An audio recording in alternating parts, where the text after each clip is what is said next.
Bismillahirrahmanirrahim. Alhamdulillah. Assalatu wassalamu ala sayyidina Rasulillah Sayyidina Muhammad ibn Abdullah wa ala alihi wa sahbihi wa mawala.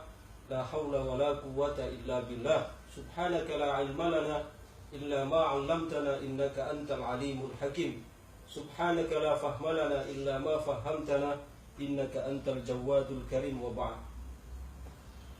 Ada pertanyaan yang masuk kepada Al-Fakir menanyakan tentang mengapa di dalam thariqah zikir yang diberikan oleh seorang guru itu mesti dibatasi. Misalnya mengamalkan la ilaha illallah 7.000 atau mengamalkan baca sholawat setiap hari sekian ribu. Sedangkan Allah Subhanahu wa taala di dalam Al-Qur'an berfirman, ya ayyuhalladzina amanu dzkurullaha dzikran katsiran wasabbihuhu bukratan wa asila. Hai orang-orang yang beriman, berzikirlah kepada Allah dengan zikir sebanyak-banyaknya. Sedangkan ketika masuk di dalam thariqah, zikir dibatasi dalam arti kamu setiap hari harus zikir sekian ribu. Apakah itu tidak bertentangan?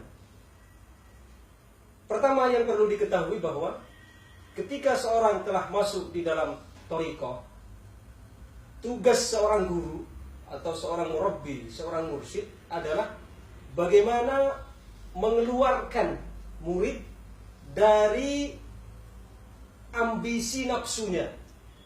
Itu yang pertama.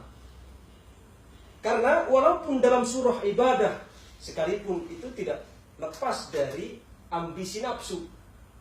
Contoh, ketika kita belum melakukan, belum terbiasa zikir, tentu kita akan sampai kepada had tertentu, misalnya 7.000, tentu berat. Ya, karena kita belum pernah melakukan, artinya belum terbiasa. Itu kan sebagai apa? Sebagai muharabah atau mukhalafah kepada hawa nafsu. Sehingga ya ta'awwad ala dzalik, untuk membiasakan diri mulazamah dengan target sekian. Berarti kan dia apa? Tugas seorang guru untuk mengeluarkan dia dari hawa nafsunya. Kemudian kalau misalnya seorang murid ini dia telah terbiasa wirid, bahkan wiridnya yang telah dia lakukan sebelum masuk thariqah itu sudah lebih banyak, 12.000, ratusan ribu. Lalu sekarang masuk thariqah cuma 7.000 misalnya. Itu juga apa? Seorang guru fungsinya untuk mengeluarkan dari ambisi hawa nafsunya. Karena ketika dia misalnya berzikir lebih dari 7.000, ya kan? Sehingga dia biasa melakukan sebelumnya 10.000 atau ratusan ribu, dia kan akan merasa mengentengkan.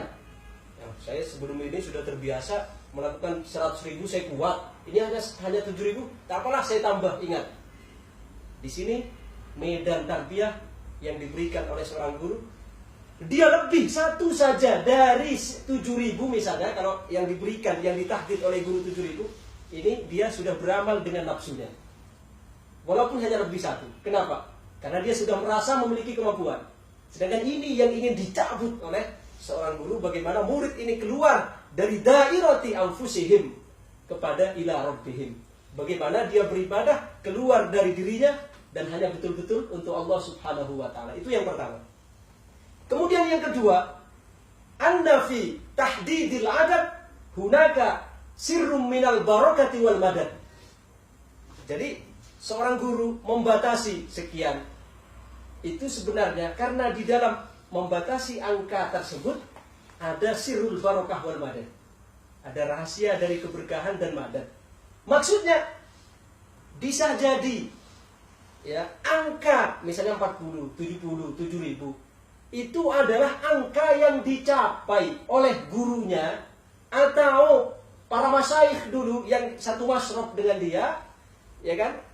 Beliau mendapatkan futuh dari Allah Subhanahu wa taala, mendapatkan pembukaan hati dari Allah Subhanahu wa taala pada saat sampai kepada bilangan ini. Sehingga oleh guru tersebut dipraktikkan juga kepada muridnya dalam rangka apa? Supaya fuyudot, barokat, madad ini juga terlimpahkan kepada muridnya sebagaimana juga terlimpahkan kepada beliau atau kepada guru-guru yang mengajarkan sebelumnya.